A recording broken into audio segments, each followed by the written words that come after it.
আল্লাহ তাআলা সালাত ফরজ করেছেন, নবী সালাত ফরজ করেছেন, সালাত আদায় করতেই হবে।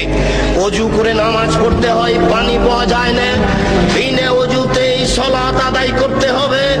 পানিও নাই, মাটিও নাই, বিনা ওযুতে বিনা তায়াম্মুমে সালাত আদায় করতে হবে। পরিষ্কার কাপড় পরে সালাত আদায় করতে হয়।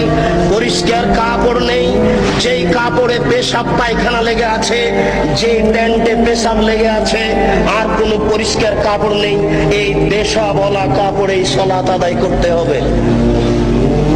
পরিষ্কারও নেই, অপরিষ্কারও নেই, কোনো কাপড়ই নেই। ইরাকের কারাগারে ওই শয়তানেরা উলঙ্গ করে রেখেছে ওই মুসলমান ভাইকে, ও এখন এই উলঙ্গ অবস্থাতেই সালাত আদায় করবে, এটাই রাসূলের আদেশ। একজন মহিলা ও পুরুষ পরিষ্কার কাপড় পরে সালাত আদায় করবে। পরিষ্কার নেই, অপরিষ্কার কাপড় পরে সালাত আদায় করবে। পরিষ্কারও নেই, অপরিষ্কারও নেই, কোনো কাপড়ই নেই, উলঙ্গ নগ্ন অবস্থায় সালাত আদায় করবে, করতেই হবে। পশ্চিম দিকে মুখ করে সালাত আদায় করতে হয়। পশ্চিম বুঝা যায় না, দিনে পশ্চিমে সালাত আদায় করতে হবে। শত্রু তাড়া দিয়েছে, দৌড়ানো অবস্থায় সালাত আদায় করতে হবে। দাঁড়িয়ে সালাত আদায় করতে হয়, দাঁড়িয়ে থাকা যায় না, বসে সালাত আদায় করতে হবে।